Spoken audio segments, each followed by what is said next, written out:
グータラズです。今日はね、たっくん、ヨッピーの兄貴がね、帰省してきたんでね、お盆で帰省してきたんで、その時にね、アップサス、クルーガーハイブリッドにアップサスをつけようってことでね、アップサスも買っといたんだって。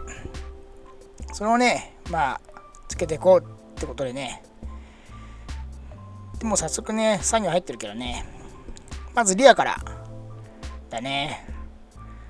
で、リアね、でちゃんと馬はね、かけてください。これ馬のね、位置を探してる。これどこみたいなね。車によって違うからやっぱ面白いよね。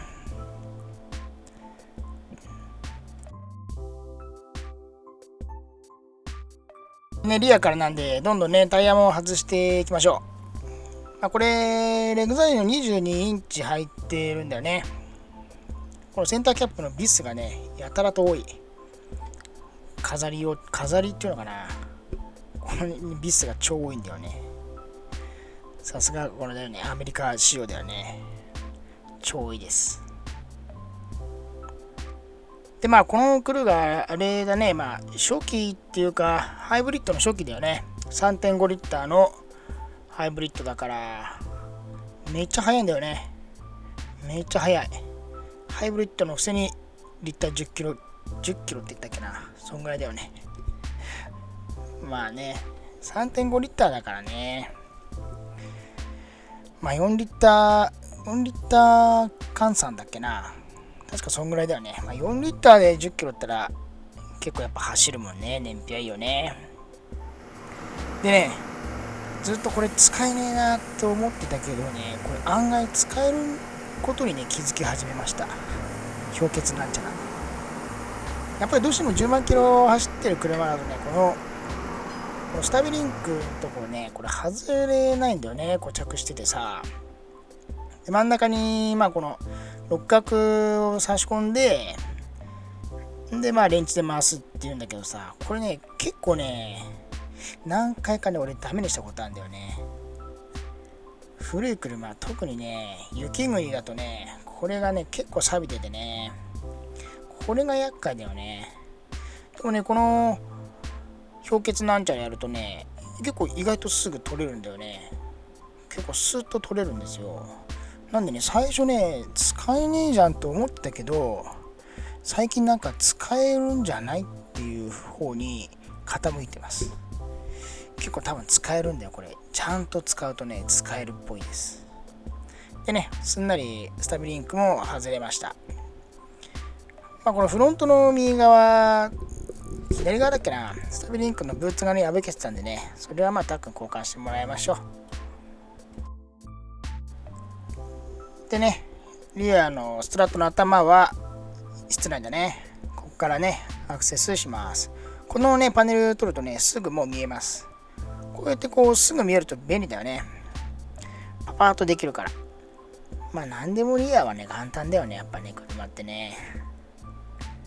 すぐナット見えますんでね。ここを緩めておいて、でね、ナックル側の方でね、外しちゃいましょう。で、スプリングコンプレッサーでバネ縮めてあげて、アップサスつけてあげます。コンプレッサーあればね、簡単だよね。で、アップサスだから、ダウンサスと違ってやっぱり伸びるから、ちょっとね、つけるときにね、やっぱきついです。縮みがやっぱり多くなるってどういうことだそれ。縮みの量がね、増やさなきゃダメだから、結構きついんだよね。このニューコンプレッサー。これももう何回か使ったらもうきっとダメだろうね、スプリングコンプレッサーってね。結構歪んでくるもんね。そう、巻き数は多くて気持ち長いぐらいかな。1センチ、2センチは長くねえな。1、2センチぐらいとかな。ちょっと長いです。で、巻き数が多くてね。で、これで何センチ上がるのかな。2、3センチだっけな。確かそんぐらいって聞いたな。でね、あとは外した逆転でね、組んでいきましょう。でね、やっぱりアップサスなんでちょっときついです、縮めるとき。って言ってもね、リアだからそんなにね気になるきつさでもなかったけどね、3人の足しか見えてないっていうね。この辺はいいよね。どんどんね組んでいきましょう。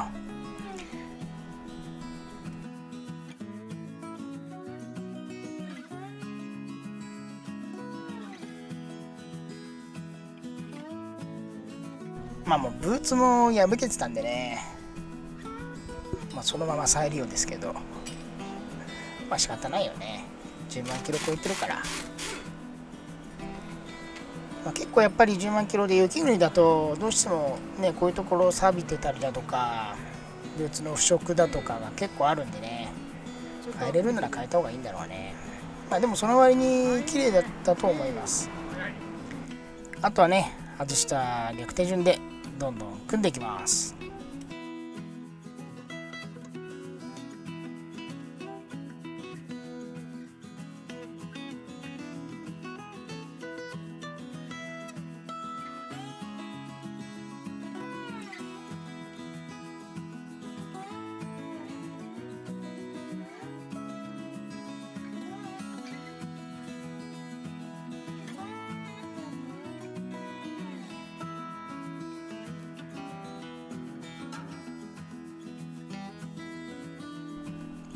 締め忘れとかないようにねチェックしてからタイヤ組みましょ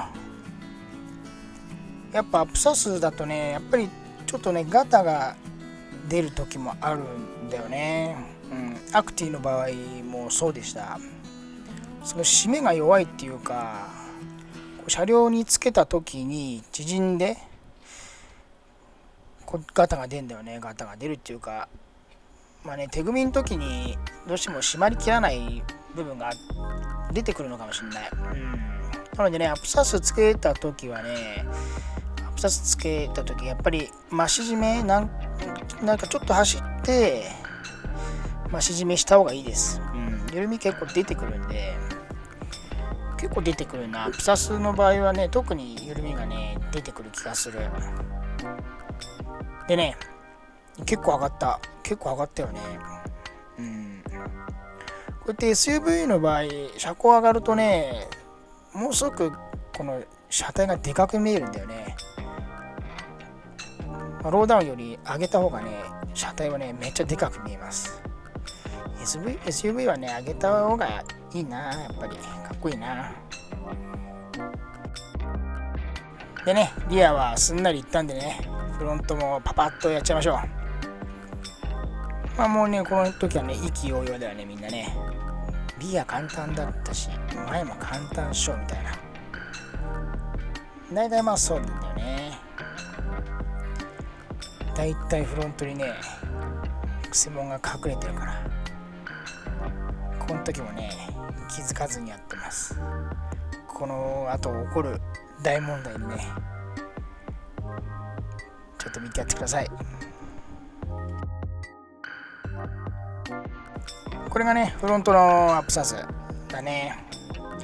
巻き数はちょっと多いぐらいかな。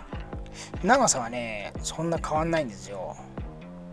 リアと同じぐらいかな。ちょこっと長いぐらいで巻き数が多いんですよね。でこれもねスピリングコンプレッサーでバンバンやっていこうって話になってね、なんかちょっとだけ嫌な予感はしてたんですよね。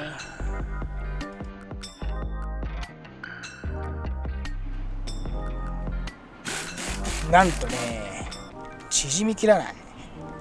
スプリングコンプレッサーで負けちゃうの。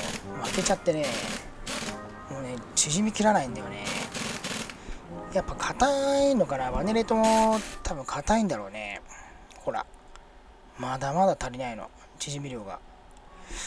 で、下手ってんのかなと思ってね、こう一個伸ばしてみてもね、伸びねえし戻ってこねえし、いやーショックは生きてんなと思って。これ全然足りないでしょ、アッパーの部分まで。全然足りないんです。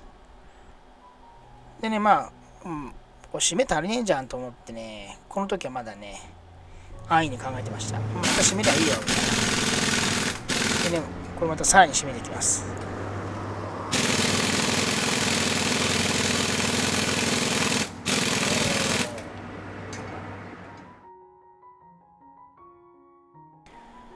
でね、結構締めたんだよね。結構締めたの。結構締めたけどね、ダメです。ダメでした。まだ足りねえってなってさ。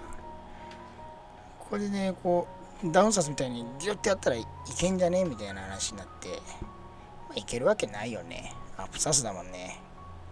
3回ぐらいやってもダメです。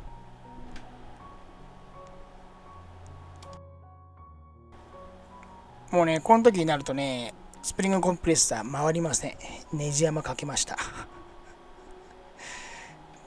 もう締めもできねえし、縮むだって戻すのもなかなか戻らんしね。3人ともね、どうするみたいな。すっげえ悩んでる。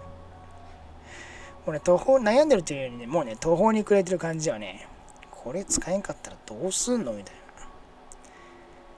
まあ、もうやるしかないからね、いろいろ試してやってみることにしました。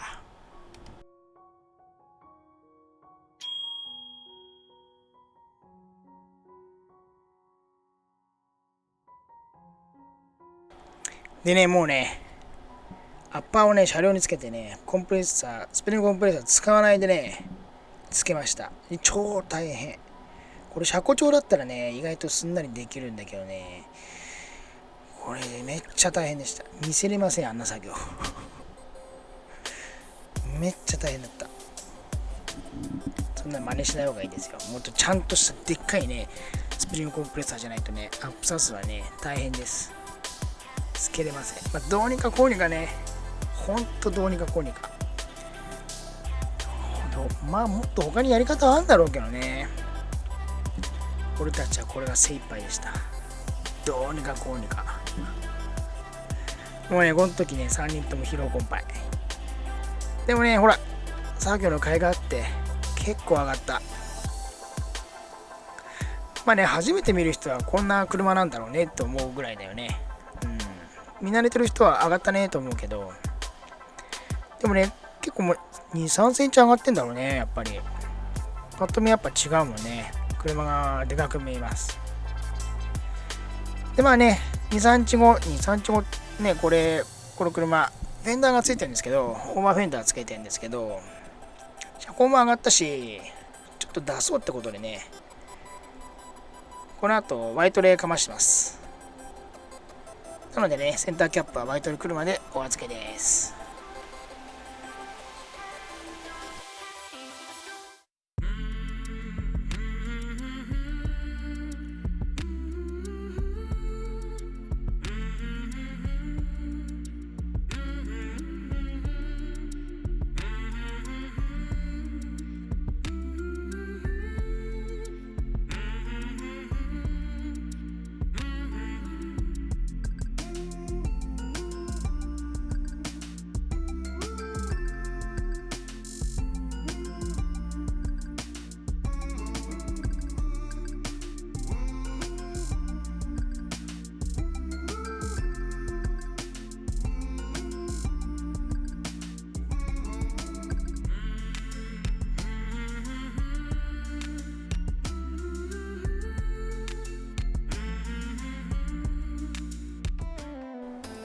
でね、本日もここまでになります。いやー、どうにかこうにかだった。今回はできねえかと思った。いつもできねえかと思ってんな。